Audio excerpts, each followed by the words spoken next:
یہ حکم کے اعتبار سے اگرچہ شان نزول کی طرف جائیے گا تو شان نزول اس کے کچھ اور آپ کو ملیں گے، اور اس کو دیکھ کر آپ کہیں ایسا نہ کریں کہ صرف اسی واقعہ کے ساتھ یہ خاص ہے۔ نہیں، یہ آج کے بعد سے ذہن بنا لیجیے کہ جس طرح سے اپنے مکانات پر لکھتے ہیں ھذا من فضل ربی، تو ہو سکے تو یہ بھی لکھ دیجئے ھذا من فضل رسول۔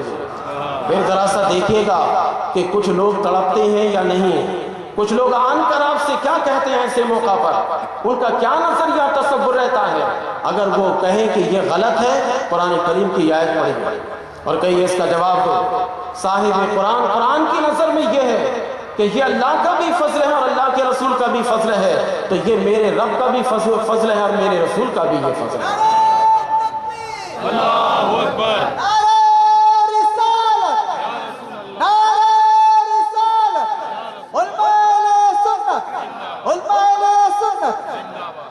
تو یہ وہ چوتھا مقام ہے جہاں پر قرآن کریم اپنی نظر سے دیکھ کر صاحب قرآن کی عظمت بیان کر رہا ہے۔ کوئی مبالغہ تو اس میں نہیں ہے نا، اگر اس میں کوئی مبالغہ ہو تو قرآن بیان ہی نہیں کرے گا۔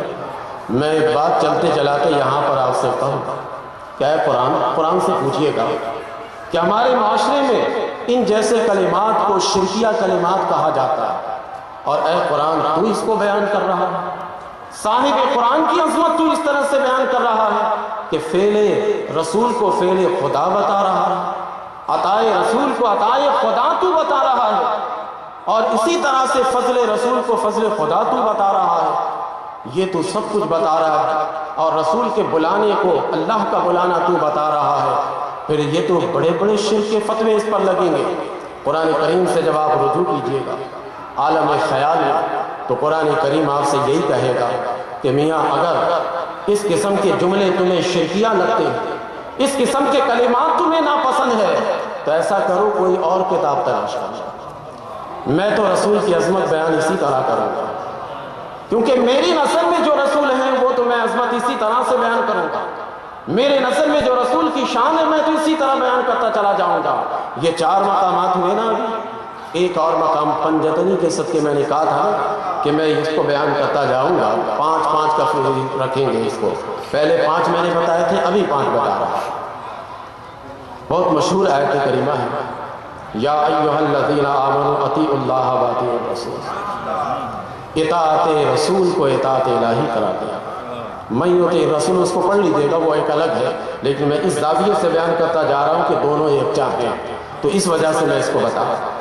تو اطاعت الہی، اطاعت رسول کو اس کو رسول کو ہی کہا گیا کہ اطاعت الہی ہے، رسول کی جو اطاعت کرنے گا۔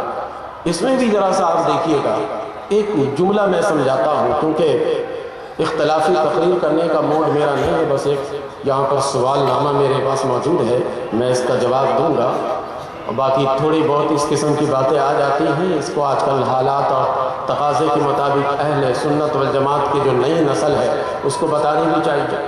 اور یہ بالخصوص مجھے برادر مکرم مولانا اختر بلال صاحب کو دیکھ کر مجھے یاد آیا، انہوں نے مجھ سے کہا تھا کہ تھوڑی بہت لگا دیا کریں مشورہ، اس سے ہماری جو نئی نسل ہے ان کو کچھ تھوڑی بہت سمجھنے کا موقع ملے۔ میں یہ بتانا چاہتا ہوں کہ عام طور پر لوگ کہتے ہیں بھائی کہ جب اللہ تبارک و تعالیٰ کی مدد کافی ہے تو پھر ادھر ادھر کیوں جاتے ہیں، ہے نا؟ جب اللہ تبارک و تعالیٰ مدد کے لیے کافی ہے، اس اللہ کے علاوہ کسی اور کی مدد نہیں ہے، اور بلکہ یہ بھی سمجھ لو کہ رسول سے مدد لیتے ہو تو وہ بھی اللہ ہی دیتا ہے، تو ڈائریکٹ اللہ سے کیوں نہیں لے لیتے؟ اگر غوث سے مدد لیتے ہو تو اس غوث کو بھی اللہ ہی مدد دیتا ہے، اس کے بعد وہ غوث تمہاری مدد کرتے ہیں، تو ڈائریکٹ اس غوث کے رب سے مدد کیوں نہیں لے لیتے؟ بس ان سے پوچھئے کہ جب اطاعت صرف رسول کی ہے تو اللہ کا قرآن، رسول کی اطاعت صرف اللہ کی ہے تو رسول کی اطاعت کا بھی حکم کیوں قرآن کریم دے رہا ہے؟ یہ دو کی اطاعت کو یکجا قرآن کیوں کر رہا ہے؟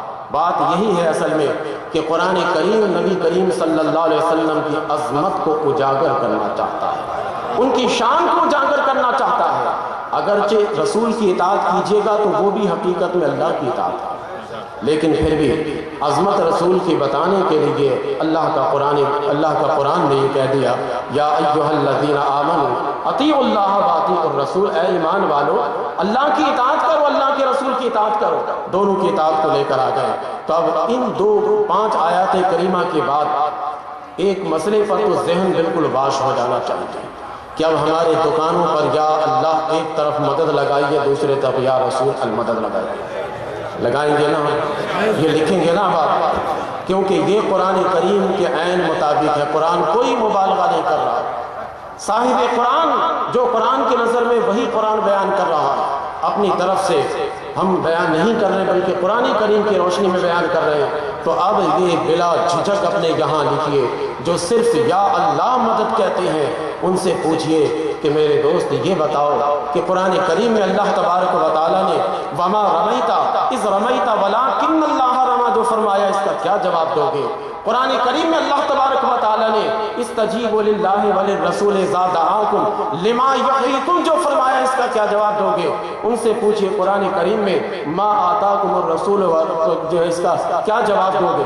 ولو انہم ردوا ما آتاہم اللہ ورسولہ من فضلہ، اس کا کیا جواب دو گے؟ تمہارے پاس کیا بنے گا؟ وما نقموا الا ان اغناہم اللہ ورسولہ من فضلہ، اس کا کیا جواب تمہارے پاس بنے گا؟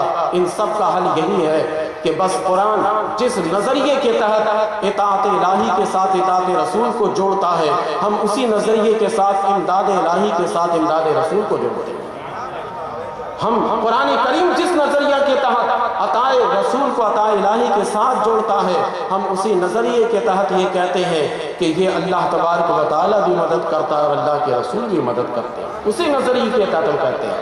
تو یہ تو جملے کی شکل میں ہے جو قرآن کریم نبی کریم علیہ السلام کی عظمت بیان کر رہا ہے، شان بیان کر رہا ہے۔ اب ذرا مفردات کی شکل میں آئیے، مفردات کی شکل میں، اور یہ تو بہت ہی شاندار قرآن کریم اس کو مفردات کی شکل میں بیان کرتا ہے۔ قرآن کریم میں 2 صفت بلکہ 3 صفت سرکار دو عالم علیہ السلام کی یکجا ہے۔ لقد جاءکم رسول من انفسکم عزیز علیہ ما عنتم حریص علیکم بالمؤمنین رؤوف الرحیم۔ 3 نام آ گئے نا یکجا۔ عزیز اللہ تبارک و تعالیٰ کی صفات 3 ناموں میں سے ہے، واللہ عزیز حکیم، قرآن نبی کی صفت بیان کر رہا ہے۔ رؤوف اللہ تعالیٰ کی صفت ہے، رحیم اللہ تعالیٰ کی صفت ہے، ان اللہ بالناس لرؤوف الرحیم، یہ اللہ کی صفت ہے نا۔ قرآن کریم یہی صفت نبی کی بیان کر رہا ہے۔ عزیز اللہ کی صفت ہے، قرآن کریم یہی صفت نبی کریم علیہ السلام کی بیان کر رہا ہے۔ یہ مفردات کی طرف میں لے جا رہا ہوں۔ 5 آپ نے مرکبات اس بات میں سنے، 5 مرکبات آپ نے نفی میں سنے، اب ذرا مفردات سن لیجیے اور میں 1 گھنٹے کو ختم کر کے اس کا جواب میں دے دوں گا۔ قرآن کریم میں 3 نام یکجا ہے، اور واللہ عزیز الحکیم، عزیز بھی اللہ تبارک و تعالیٰ کا صفاتی نام ہے، رحیم بھی اللہ کا صفاتی نام ہے، اور رؤوف بھی اللہ کا صفاتی نام ہے۔ پھر یہی تینوں نبی کریم علیہ السلام کے لیے کیوں آئے؟ تو بات اس کی آپ کیسے آپ رفع دفع کیجیے گا، اس پہ بہت سارے مسائل اس سے آپ کے حل ہو جائیں گے اگر اس مسئلے کو آپ سمجھ لیجیے گا۔